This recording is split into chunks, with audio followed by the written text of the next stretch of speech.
Good morning. It is 7:24 a.m. on Tuesday, October 19th, 2021. I'm Christiana Ellis and I just got up. This is 5 more minutes. I'm once again leaning over slightly because I've got a little dog asleep at the base of my microphone stand and I couldn't possibly disturb him because I'm not a heartless monster. I mean, what are you going to do? One thing that I'm going to talk about probably soon, but maybe wait until I'm a little more into it, is that season 3 of Doom Patrol is around. And it's actually got a bunch of episodes out already, and I just sort of didn't get around to it until now. I've watched 1.5 of the new episodes, and I really like it. And I'm going to talk more about it, but I'm going to maybe wait until I'm caught up with the current ones. Not that I want to talk about spoilers, but just to, make sure that I'm up to speed. I wouldn't want to talk about my affection for a certain character only to discover that they die in the next episode or something. But in any case, I like that show. But one of the other things that I've been reflecting on a little bit relates to tabletop role-playing games, because short version, one of the games that I'm a player in that's not, online or streamed anywhere, it's in person. Oh my God, right? To say things went poorly at the end of the last episode is an understatement. Well, I don't know. It could have been worse, obviously. We're still in process of determining how bad it is. But it was essentially, there was a moment of, you sure you want to do that? And the answer was yes, and catastrophe followed. We were on the hunt for a giant sandworm, as you sometimes are. We were following behind its trail, and then we were fighting a bunch of mimics in the desert, and our wizard decided to use a spell called Shatter, which creates a shockwave. That was the, are you sure you want to do this?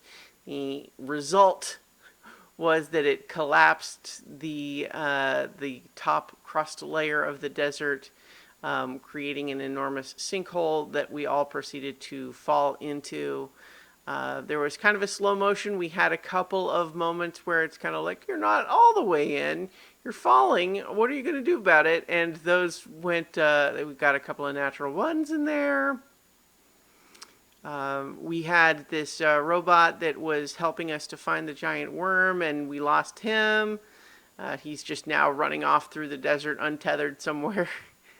And we're all falling into the darkness in an unknown depth and pitch black. And yeah, that's where we left things last night. And the thing that made me reflect on is that there's this weird dynamic in role-playing games where obviously part of what's in the name there is that you're playing a role, right? You're embodying a character, and some people do that more deeply than others.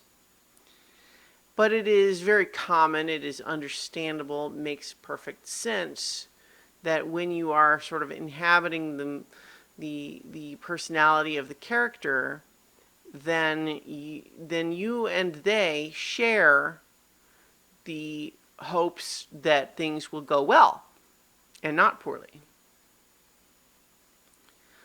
But often, the most fun parts of any game are when things don't go well and you have to scramble. Those are often the more memorable points of the game, and even, dare I say it, more fun than when everything just goes fine. So where does that dilemma come from? And see, I think what that can sometimes produce, that desire initially to always avoid trouble, again, from one perspective, it makes sense, but it is almost completely opposed to the recognition that conflict is what makes the interesting story. The story is interesting and fun. And we have these competing impulses that are both very understandable, but it's, I think, a dilemma sometimes to figure out how to integrate them into a fun role-playing game experience.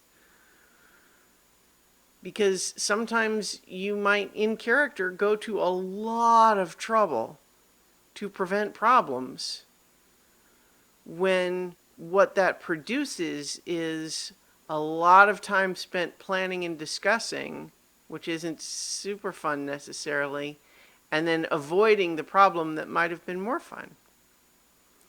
Incidentally, if any of my players are watching this right now, this is not like a judgment or even a reference to anyone in particular, because I have felt these instincts as myself as a player. I think it is common.